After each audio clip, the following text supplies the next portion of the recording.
For those who do not know me yet, I'm Ron Levine from Mindfulness and Blue Jeans, and I stumbled into mindfulness and insight meditation very accidentally when I had really hit bottom and was suffering from panic disorder and agoraphobia, clinical anxiety, depression, the whole shit stew, and was trapped at home on disability, couldn't go past the front door without melting down, and happened to get paired up with a psychologist who, even back in 1998, was several decades deep into teaching and practicing mindfulness and insight meditation.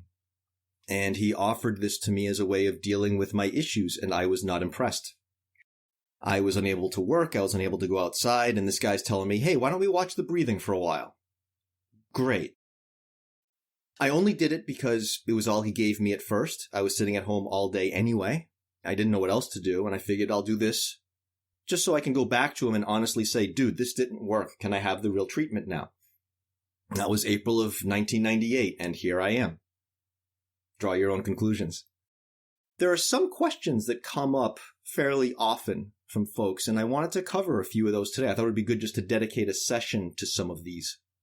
One of the most common ones that I get for someone who's either starting a practice or trying to maintain a practice, maybe deepen a practice, is when is the best time to practice? And you'll be hearing this quite a few times during today's session, but there is no one answer for this. The Buddha himself, where a lot of these teachings come from, the Buddha himself said, don't take my word for these things. You need to see for yourself. If you take my word for anything that I'm teaching you, you are not absorbing the teachings properly. So what is the right time for me isn't necessarily going to be the right time for you. I myself practice first thing in the morning. Maybe not first, but let's say third thing in the morning. And that really just stems out of what worked for me, because with my anxieties of trying to go past the front door without having a meltdown, well, anxiety for me, like for many people, tends to be worse in the mornings. Getting up out of bed and that initial feeling, that dread, that weight, the, oh, good Lord, how am I going to get there? I found it very helpful to sit before going out into the world. And that just continued to work for me. And that's what I've stuck with over the years. I know some folks who do it in the afternoon. I can't imagine doing it in the afternoon myself. I would probably fall asleep during most sessions. So I don't. Unless it's something like this. In a group session, the energy is different. Obviously, if it's something I'm leading. Some people do it right before bed. Find it very relaxing and sleep better. Really, the thing here is being willing to experiment. Like the Buddha said, you have to do this yourself. You have to see for yourself. It's about experimentation. The Buddha was very scientific. All about cause and effect. I do this and I get that. And it gives rise to that. And then I get that. This is not a militant practice. There's no, you should practice at this time. You should practice at that time. It doesn't really work that way. It's trial and error. What works for me?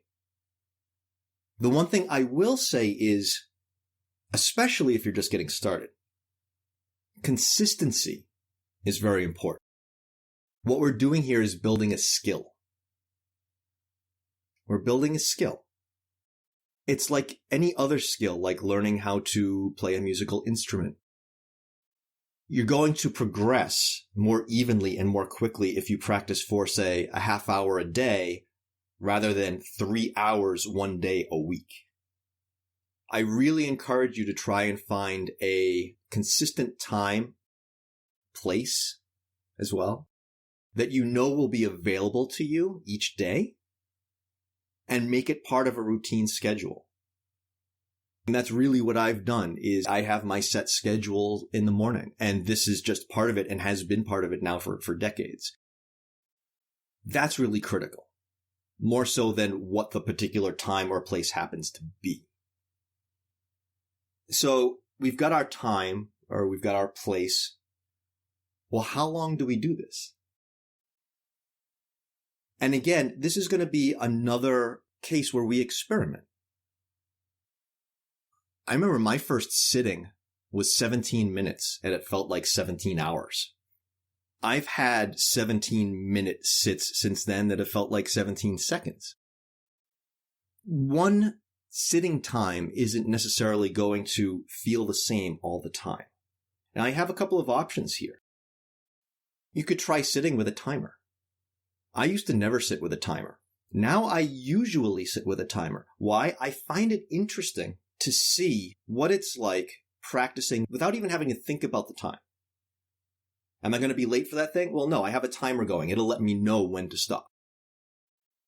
And sometimes it can be challenging if I feel like I'm ready to stop, but the timer hasn't gone off yet.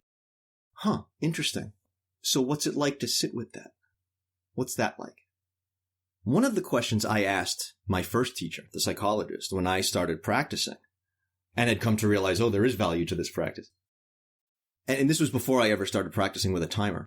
I said, how do I know when to stop? Because really what we're doing as part of our practice is observing what's coming up. And if we're just observing what's coming up, there's never a shortage of things to really observe. So how do we know when to stop? And what he said to me was, notice that first time that you feel like you'd like to stop. And just observe that. And what comes up as part of that. The next time that feeling like you're ready to stop comes up, then maybe stop. And that's always stuck with me. I really like that. It drives home, again, that sort of balance between, look, push a little bit, but don't be frickin' militant about it. I've always remembered that and have employed that probably at this point thousands of times. That leads me into one of my favorite reminders about this practice, which is we don't leave the practice on the cushion. If you get good at sitting on a cushion, great. You got good at sitting on a cushion. Who cares? This is a practice that's supposed to be taken out into our lives so that we can be more skillful in the way we speak, the way we handle ourselves, our relationships, our work, what have you. So when we get up off the cushion, that doesn't mean the practice has stopped. It doesn't have to stop there. It's just entering, say, a different posture. Because we have all sorts of options for postures in this practice, right? There is sitting practice. There's also standing practice. There's walking practice. There's lying down practice. I would offer the challenge of 1 or 2 days this week. If you're doing a seated practice, when it's time to get up off the cushion, keep practicing. Keep practicing. You're just in a different posture. Now, you could do a very slow walking meditation, which I lead sometimes, but obviously you can't really go outside and do that. You could if you're just doing a walk, but let's say you're at work or some such. There's no reason we can't walk normally and simply be aware of the breathing, the sensations, the air around us, what we're hearing, what we're seeing. It's still practice. Still practice. Be mindful, though, that we're not being militant with our postures like I once was, for example, where I used to squeeze myself into lotus pose, which I was able to do because I have very flexible joints. Don't do that. I ended up with a lot of knee problems because of that. You'll never see me in lotus pose again. When we do our guided sit, the cue that I'll give is to have your hips elevated higher than your knees. As long as you got that and you're sitting reasonably straight, you're good. You can have a cushion on the floor. You can be sitting in a folding chair. That's how I practiced for my first, I don't know how many years, sitting in a folding chair. I put a cushion on it so that my hips would be elevated. But yeah, just a regular folding chair. Again, experiment. What works? And what works today might not work tomorrow. And that's fine. That's fine.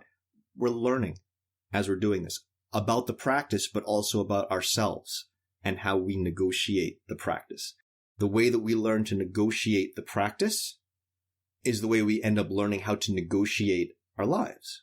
That old saying, the way you do anything is the way you do everything. Another question I get a lot, because I talk about let's follow the breathing, practicing mindfulness, but also this insight meditation. It's like, well, what are we doing?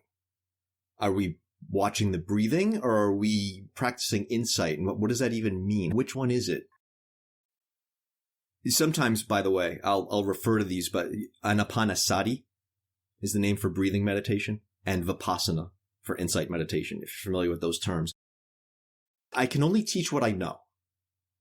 And what I've always found for myself is I practice breathing meditation, and I find that as a result of bringing the mind to this one simple thing, then makes space that had previously been taken up by, oh, what am I going to do about that thing tomorrow?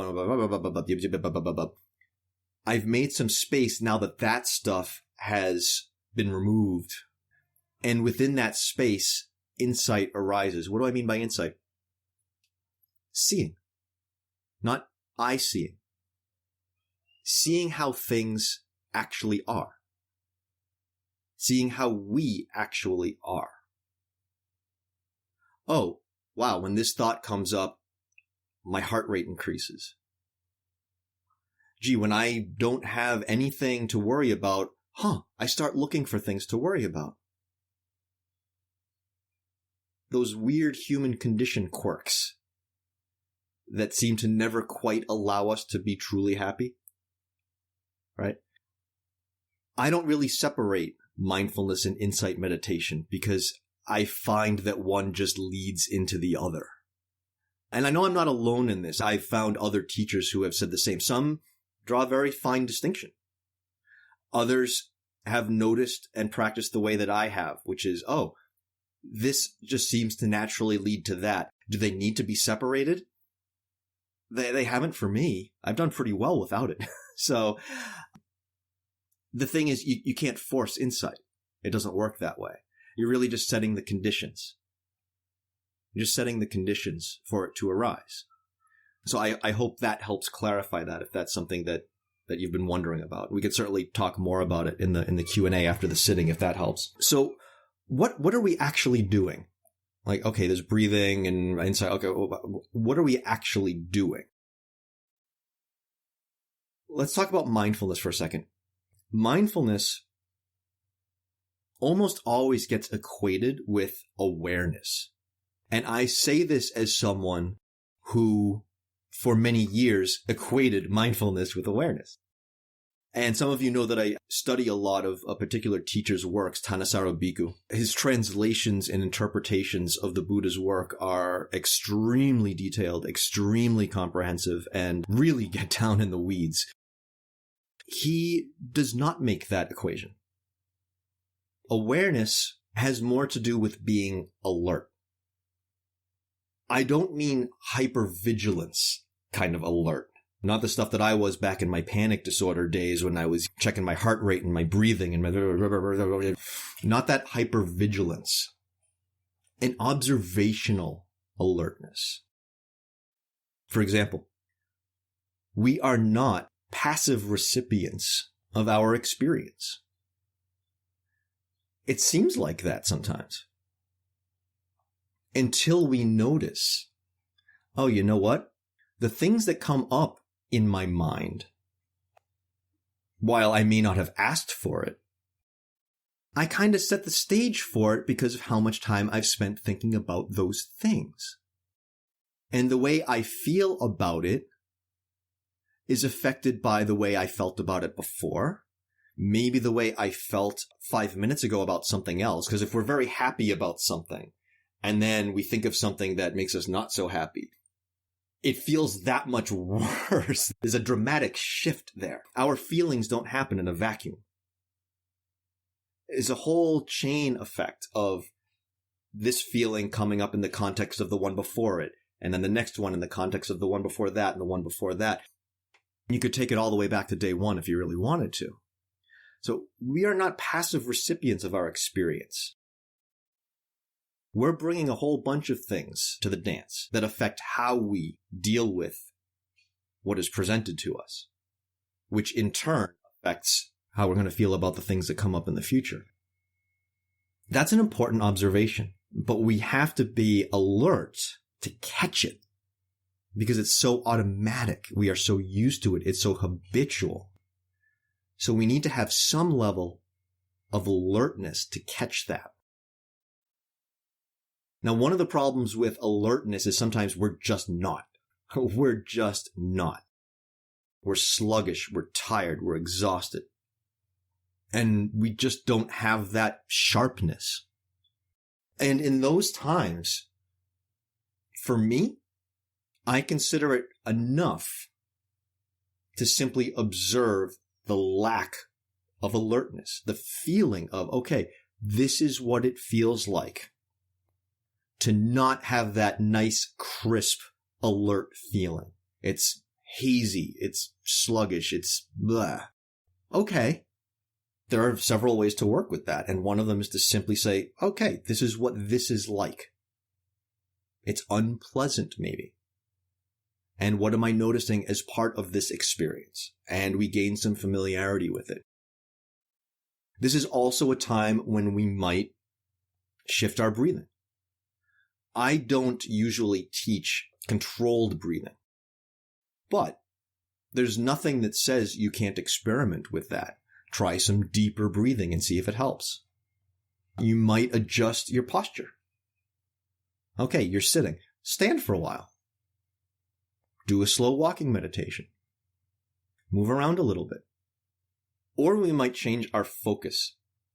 Our focus is where concentration comes in. Concentration really refers to a singular focus.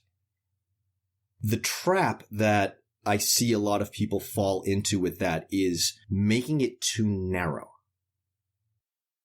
Singular doesn't necessarily mean tiny.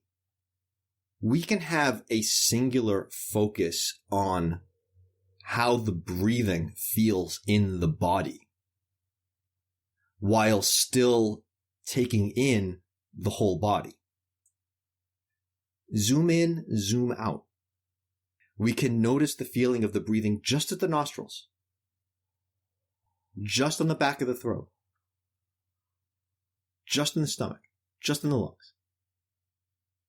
We can zoom in very tightly. We don't have to. We can zoom out and notice the whole upper body, the lower body, whole body. We can shift where our focus is going and how wide of a scope it's covering. That's allowed. That's allowed. So singular focus, yes. But there's still a lot of room for experimentation with the size of that focus. And sometimes that can help with our alertness as well. So we've talked about being alert, talked about concentration. Now let's come to what mindfulness is. Mindfulness is a function of memory, keeping our object of concentration in mind, remembering what has been skillful in the past, and applying that to what we're doing right now. There's a lot here, because it implies the experimentation I've been talking about. Okay, what did I do last time this came up? How'd that work out? Should I try that again? Should I try something else? We're also talking about intention now. We are setting an intention to keep in mind, mindfulness, keep in mind what we're doing, how we're doing it. So when I start talking about intention, some of you should have a little bell going off in the back of your mind that says, karma. Intention is the main pillar of karma. And remember what I said before about we are not passive recipients of our experience. It depends on what we're bringing to it. Again, karma. Our karma is based upon the results of our past actions and the actions that we're taking now. The potentials for our current experience are to an extent limited by our previous karma. But what we do now can help expand those limits for what's to come. So we are setting an intention to keep in mind what has worked, maybe what we can try, and we do our experimentation, and we see the results. And the results bring us to the last piece of what we're doing. We've got our alertness, we've got our concentration, we've got our mindfulness. Now we're coming to ardency. The hell is ardency? Ardency, sustained, ongoing attention. This is where our discernment comes in. How's this going? How's this working out? What maybe needs to be adjusted? We're evaluating how things are going. In the same way that we are not a passive recipient of our experience, we realize, we can see, oh, I have an active role in this. Well, there's also an active role here. Again, the Buddha was very scientific. Cause and effect. What am I doing? How's it working out? What do I take from this? And what's really nice is all of these pieces, our alertness, our concentration, our mindfulness, our ardency, these all support and inform each other. It's not like we do this and then we do this and then yeah, there's some of that in the way I just kind of laid it out. But in practice, does it really all go in this sort of order? Not any more than Anapanasati and Vipassana do. One sets the stage and the other one just arises and they play off of each other and it just kind of spirals. It grows, this process of building a skill. What are we not doing? What is not the practice? Some of these are fairly obvious. If we're just sitting and daydreaming, yeah, that's not the practice, right? That's fairly obvious. Sometimes we may fall into, we're just kind of phoning it in. And I will be quite frank with you. There was a period in my practice when I caught myself for several months. I was like, I've been phoning this shit in. So I'm not above this. Part of my alertness and ardency is to catch if and when that might happen again. Not in the interest of beating myself up about it, but simply to evaluate, get back on track, right? Oh, how's that working for me? Oh, it didn't work so good. Okay. A nastier trap. We are not attempting in this practice to relax, to find happiness, to gain enlightenment, whatever. At least in my practice, okay, those happen, but they're side effects. They don't come up by trying to make them happen, just like insight. You set conditions, these things will arise. The trap is then getting attached to those things when they come up. Really, really tricky. Not only do they feel good, but then there's also a sense of, oh, wow, my practice, I'm doing so well, right? Watch for those. Falling into and wallowing in those warm fuzzies. It's fine that they're there, but they are no different than any other aspect of our experience that can simply be observed. They're just another thing to be observed. Nasty trap. Nasty trap. Anytime we start falling into the content, like I always say, we're watching the process, not falling into the content of the storylines that get spun. We're watching the process. We're evaluating the process. Concentrating on the process. If we find that we've gotten caught up in the content, okay, we slipped off the practice a bit. Noticing that that has happened by itself already means we have regained some footing because we've caught that process and have come out of the content. So there's often that initial feeling of, oh, I fucked up again. As soon as you've noticed that, okay, first off, you can just observe that there's that feeling, but also realize, oh, I have already come back from that. in order to berate myself about it. We don't have to berate ourselves, but by the time you get there, you've already broken it anyway. And it'll just keep flipping back and forth. That's largely what the practice ends up being, as we're building our skill, right? Can we shift position? Leg falls asleep. Got an itch. If there's discomfort, that's one thing. If there's actual pain that should be addressed, address the pain. Again, not a militant practice. But if there's some kind of physical discomfort, leg falls asleep, itch, some such, I've found it really instructive to sit with those things and observe them. Tremendous lessons in what the Buddha taught of as impermanence or inconstancy, and seeing how these things actually move and shift and arise and change and pass when we don't interfere with them. When we don't interfere with them. Seeing what the mind does. Watching, again, that process of how the mind spins that content, those storylines about them. Interesting stuff. Real opportunities for observation and learning and seeing. Clear seeing. Lack of motivation. If there's a lack of motivation to practice, that in itself is a fantastic object of observation for practice.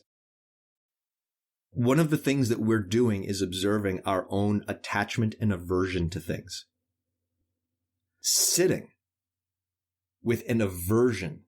I don't want to practice right now. I don't want to sit.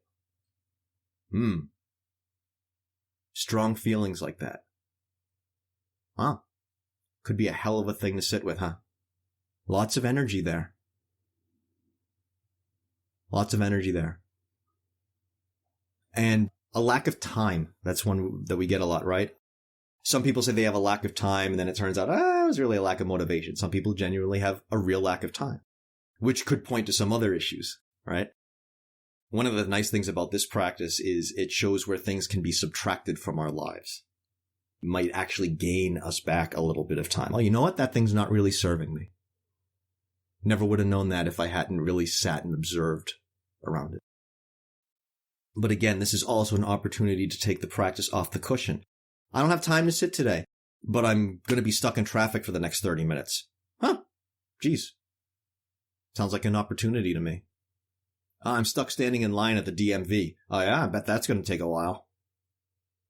Sounds like an opportunity to me. What else are you going to be doing? This is about building skill. It's not about shoulds. How long should I do this? When should I do that? It's not the kind of should where the Buddha is going to come down. No, this is your practice. You handle it the way you see fit. Now, how you practice will affect what you get out of it. So that's why, yes, it's important to do it correctly. But there's no, you should do this because I said so, because he said so, because that guy's blah, blah, blah, blah. This is your stuff. This is your experimentation. I can guide. I can certainly share my experience. But only you know what really works best for you, and you'll need some experimentation for that. Building your skill. It's not a should. I always come back to the bottom line question that underlines this whole practice, why we're doing it. Am I increasing or decreasing my suffering right now? That's what this is all for. That's what this is all for. When in doubt, I always come back to that question. Am I increasing or decreasing my suffering right now? Is what I'm doing right now skillful? Or do I need to experiment with some changes? So, let's experiment and sit for a few minutes. As I mentioned earlier, if you haven't sat before, optimally, you want to have your hips elevated higher than your knees. If that's not possible right now, not a problem. Something to keep in mind for next time, perhaps. Let's just begin. Imagining that we are suspended from the ceiling by a string attached to the top of our head. As a nice cue to sit up straight without adding any extra tension. We may have some tension in our body right now. That's completely fine. we're not trying to interfere with that. We're not attempting to relax, remember. We're simply seeing what's here. So we are suspended from the ceiling, and at the other end, we are noticing what's in contact with the chair or the floor. So we have this sense of grounding. We are supported from the bottom and have a gentle lift at the top. And let's just take a moment to notice those two poles and the area in between.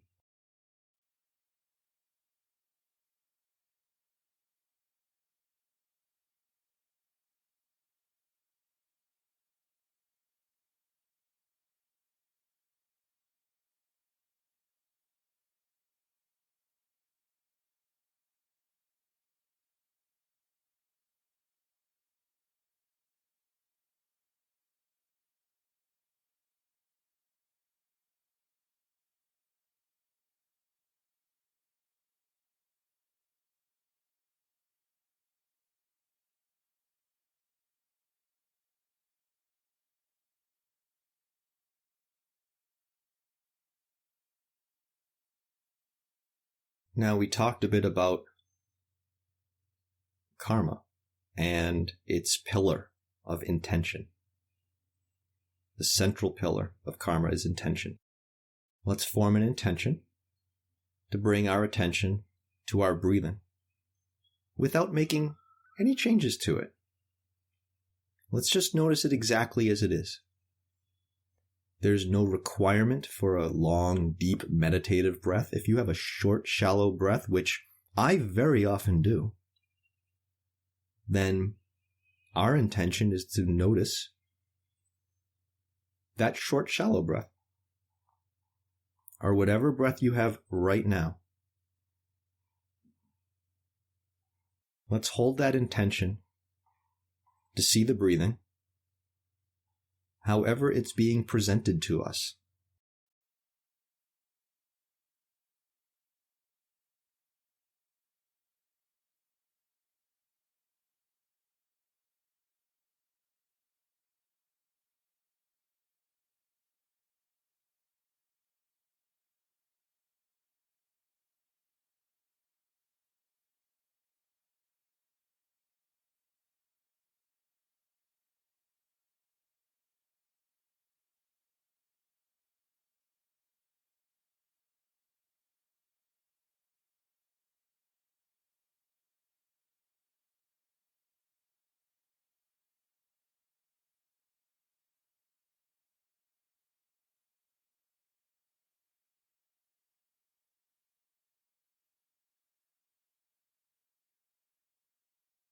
And let's take a moment with our alertness.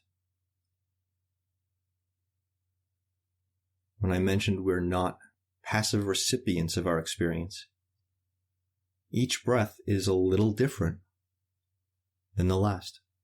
Perhaps in the way it actually occurs, or perhaps only in the way that we perceive it.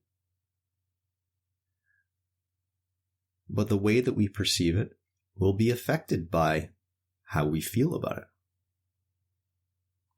Perhaps how we felt about the breath before it.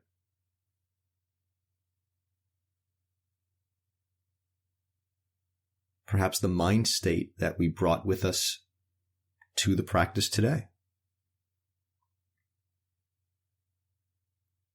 If we have a mind state because something happened earlier that makes us feel that we don't have enough of something, perhaps the breathing will not feel very satisfying, like we're not getting enough air in.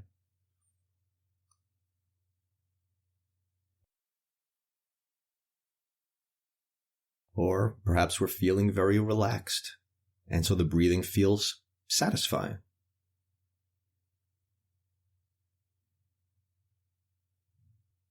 The point is, we're not a passive recipient of that experience. We are bringing something to it. And the experience that arises is happening against that context. There's a negotiation here.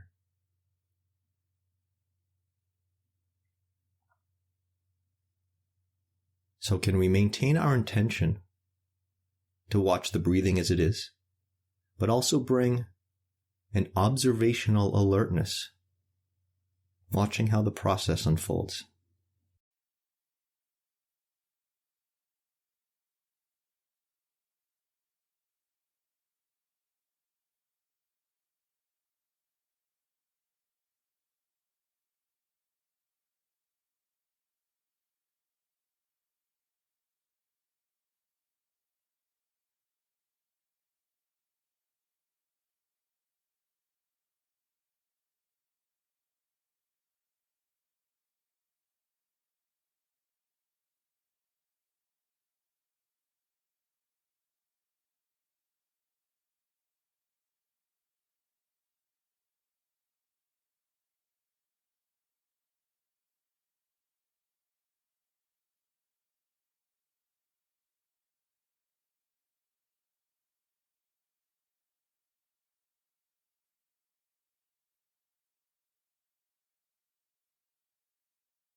Now let's move on to a little work with our concentration. We've formed our intention to observe the breathing as it is, and a level of alertness to see the process of the breath arising, changing, passing, and perhaps how we feel about it based on whatever we've brought with us today.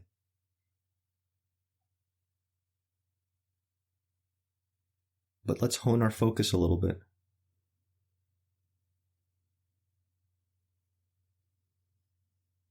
Try experimenting with zooming in or zooming out.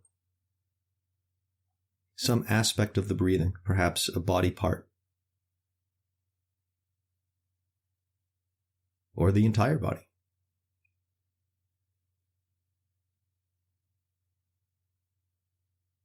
And see how the breathing affects that area, however big or small that you're focusing on.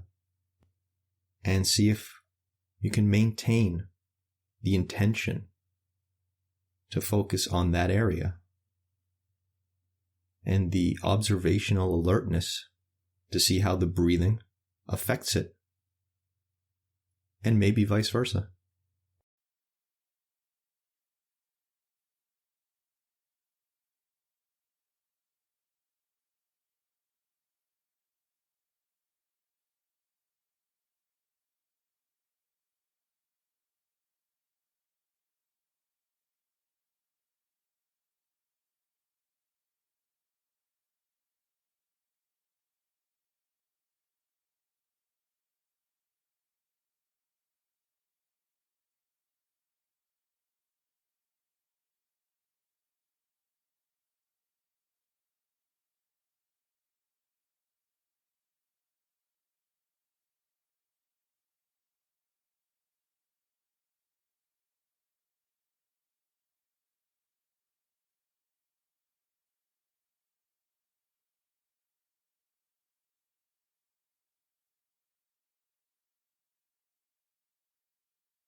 Now, as we go through these steps of experimentation, we usually find that some things work better than others. So we evaluate. We use our discernment. And we remain mindful of what works and what doesn't.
So we began with an intention to watch the breathing as it is,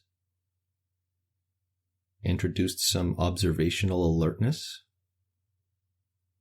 to see how it plays out against the context of what has come before it.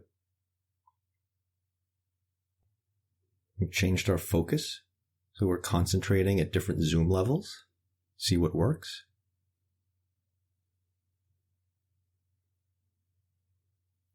Used our discernment, our evaluation, our ardency to shape what we're doing based on what works, what doesn't. And we practice being mindful of what has worked and whether we're doing it in this moment. And that, in turn, brings us full circle as we now form a new, updated, better informed intention based on that new information that we have gained through our experimentation and our alertness, our concentration, our evaluation. They all help each other out. And as we do this consistently, consistent practice, as we do that consistently, we develop our skills to see clearly. We begin to see how lots of things arise and change and pass against their contexts, some of which we brought, some of which maybe not. We begin to see how lots of processes play out within us and in the world and between the two, rather than getting caught up in all of that content that makes us just spin our wheels.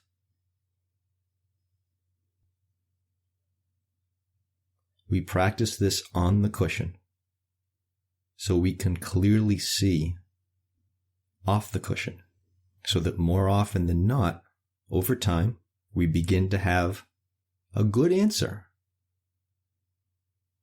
A good answer to that bottom line question. The only one the Buddha himself was concerned with.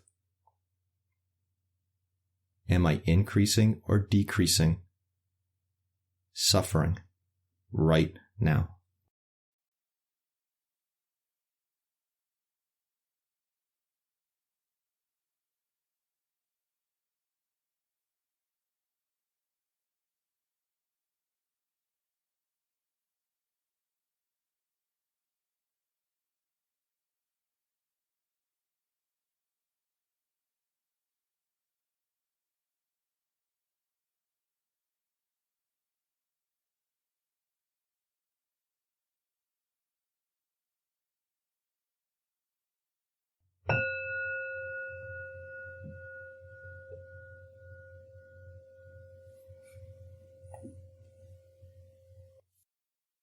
We can open it up if anyone has any questions.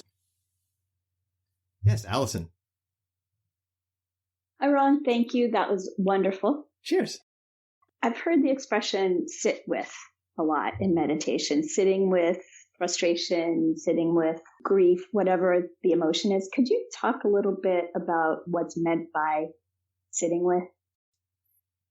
To me, sitting with something means not interfering. One of the visuals that I offer a lot is that of we are at a round table. We're at like a round table meeting, and there are all these voices inside of us, right? There's all, those little voices that are always telling us the little things. And every one of those is someone seated around this table. And I mean, this table, of course, is really us. And we're the ringleader in the sense that we ultimately decide what it is that the group is going to do. That's up to us. What the trap that we often fall into is, I don't like what that voice is saying, so you're not allowed to talk. And if you imagine that in a real world scenario, well, what's going to happen? Do you think that person's just not going to? Well, no, they're going to try again and again, and they're going to start to talk louder, and you see where that goes. Sitting with is, okay, I'm listening. Does not mean I have to do what you say. Because the situation with all those voices at the table is, every one of them is actually trying to help. But what they're saying we should do in their way of trying to help is based upon a very limited view of whatever the whole situation is. Because we have that side of us that's maybe fearful, and we have that side of us that's maybe angry, and we have that side of us that's blah, blah, blah. We, as the ringleader, the leader of the meeting, we can see all of these little viewpoints because every one of these voices are us. We can sit and listen to the viewpoints and still say, okay, that's not the way we're going to do things, because I know from my greater vantage point, that's not skillful. But that doesn't mean your voice can't be heard. Doesn't mean your voice doesn't matter. Doesn't mean your voice isn't valid. Usually those voices are giving voice to a valid fear is usually what it is. It's in the interference with that we end up in a lot of trouble, because what we're really not doing is listening to ourselves.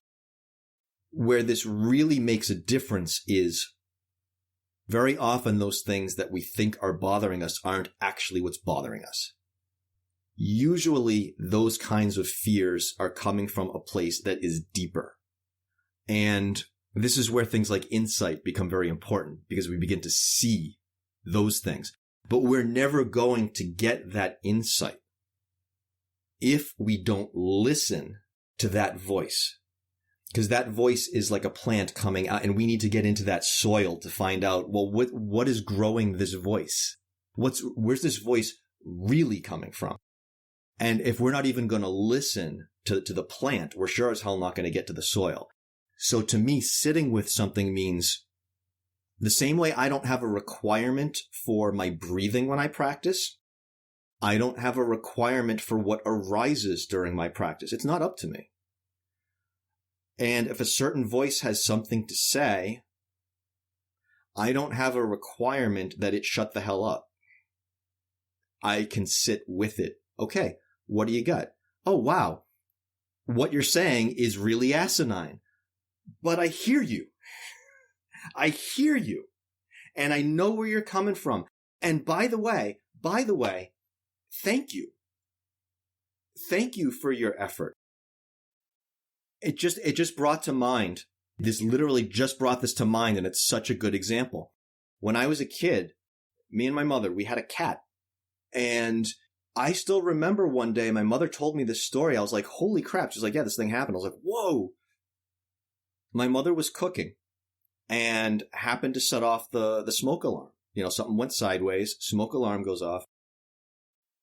She got the smoke alarm to pipe down, but the smokiness was still, you could still smell it. And the cat came running into the kitchen, meowing at her, like trying to warn her that there was smoke. There's danger. There's danger. And she like assured him and just like picked him up, brought him in the other room, put him down. And 2 minutes later, he comes in again and is like, yeah, like, and she's like, we're cool. And she told me she had to bring him in the other room, put him on the couch, stroke him for several minutes and say, it's really okay. And he still had that look on his face like he wasn't quite buying it, but he rolled with it and went back to sleep.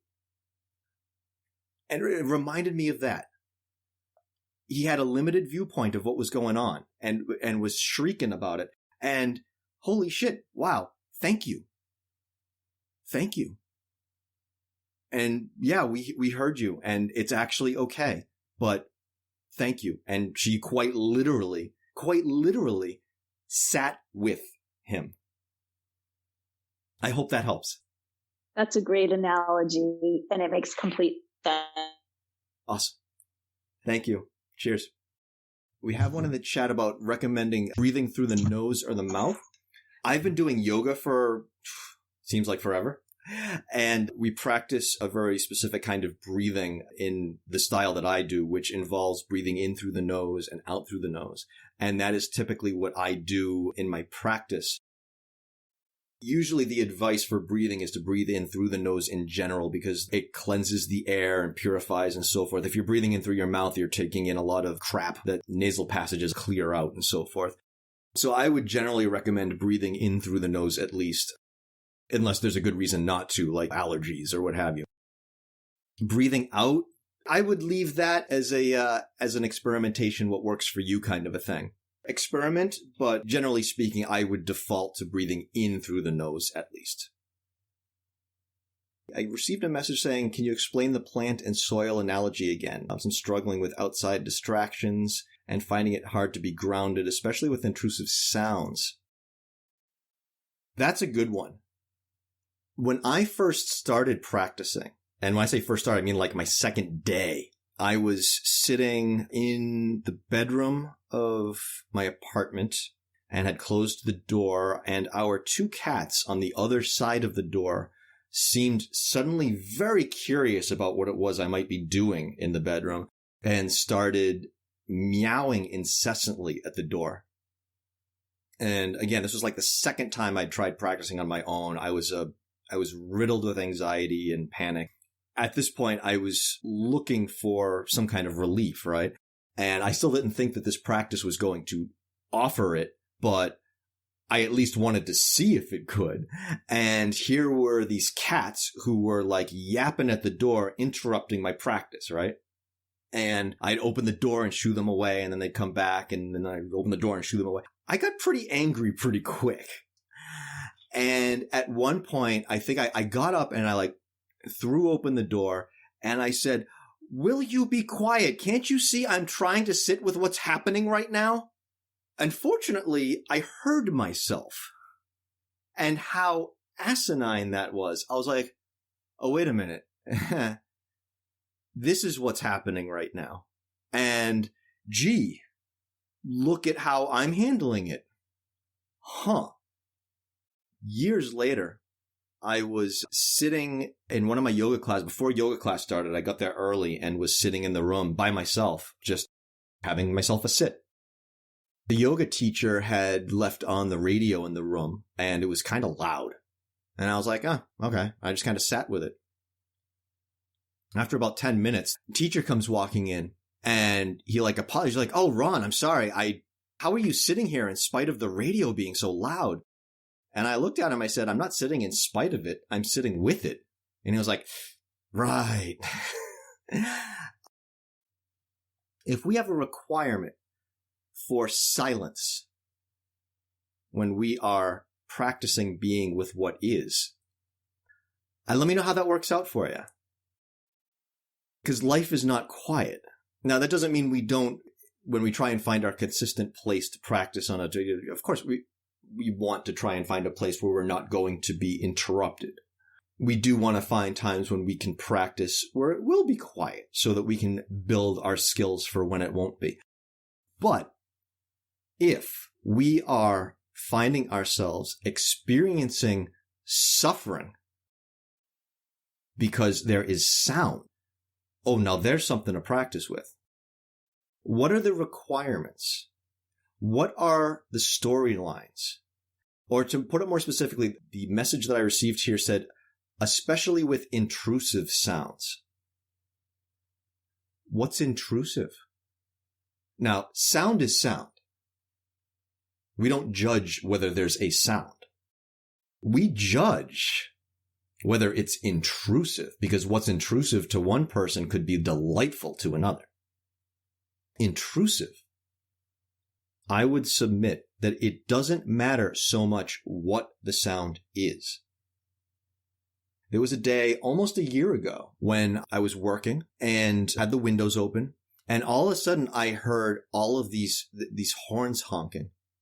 And I mean, I've been driving in the Boston area for several decades, and I'm accustomed to seeing all kinds of happy horse shit happen out on the road. So I start hearing horns honk. I'm like, okay, who's being a dumbass now, right? I hear all these horns honking. And I'm like, seriously, people, like, get your shit together, right? So I get up and I go over to the window, and then I see the cars go driving by, and there's like 3 or 4 of them. And they're not arguing. They're traveling in a row, and they got like the streamers and shit hanging off, because this is when people were doing the thing like, hey, our relative had COVID and lived.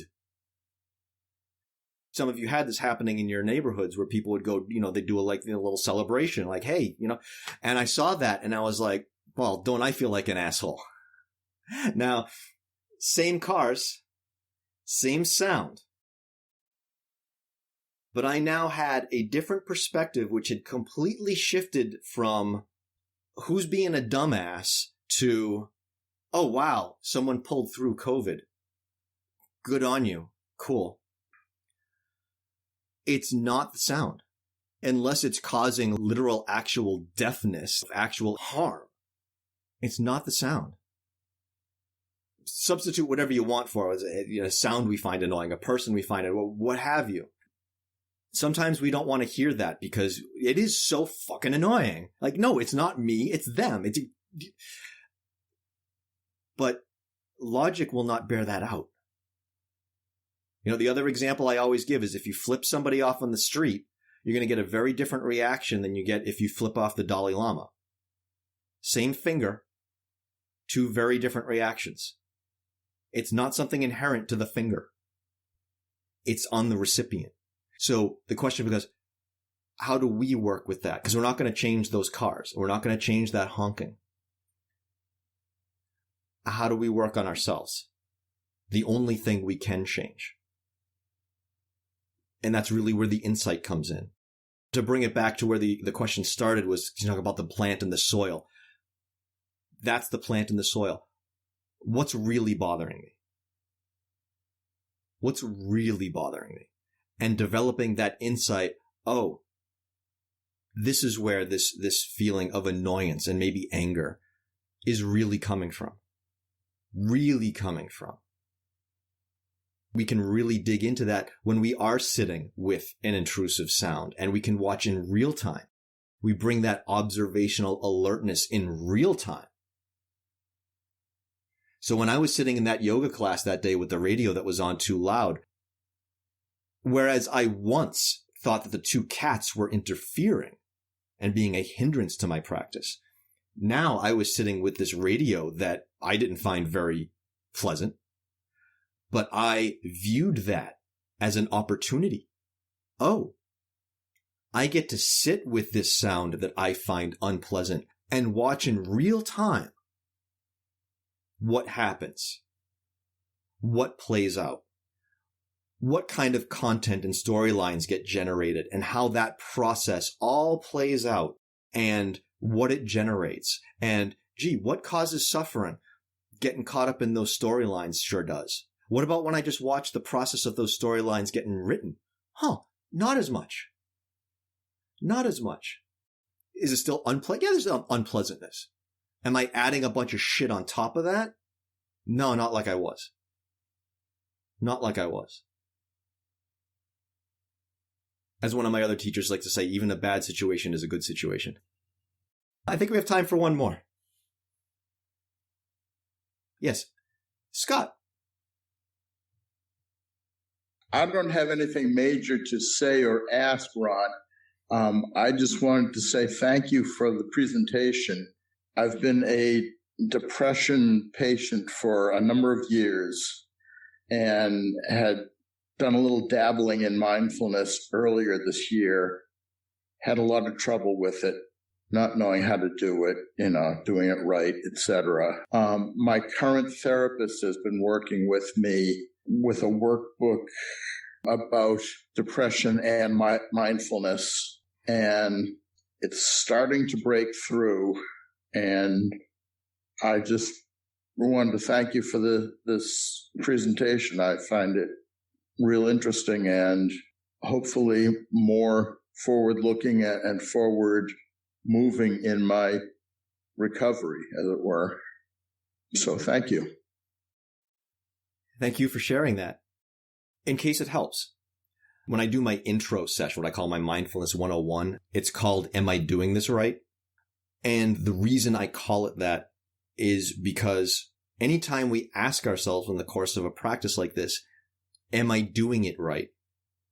The answer is almost invariably yes. Because in that moment, we are inquiring, we are observing, we are evaluating. So even if 2 seconds earlier, we'd been caught up in some content, some daydream, whatever, we catch it and we come back. Am I doing this right? Oh, well, geez, I'm asking. That means I'm observing, evaluating. So right now, yeah, in this moment, that's all we have is this moment. This practice, and welcome to your practice, by the way, this practice is largely made up of that exact sequence of experience of, geez, am I doing this right?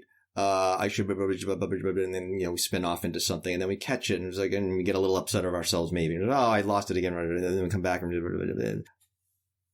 Over time, we build that skill to the point where we start to stay in that state of mindfulness, of alertness, of present awareness a little more often and a little longer. And we start to catch those times that we've fallen off a little bit faster and even become a little bit better at not berating ourselves for having done so. We don't get to choose when we fall off the track and when we notice that we have fallen off the track. If that was a choice, then there wouldn't be a problem, would there? So, welcome to your practice, and thank you for sharing that. I'm glad that this was able to help. I hope you can join us again. Well, thank you again. I'm going to wrap it up there. If you have any questions, feel free to drop me a line. And thank you so much for joining me, everyone.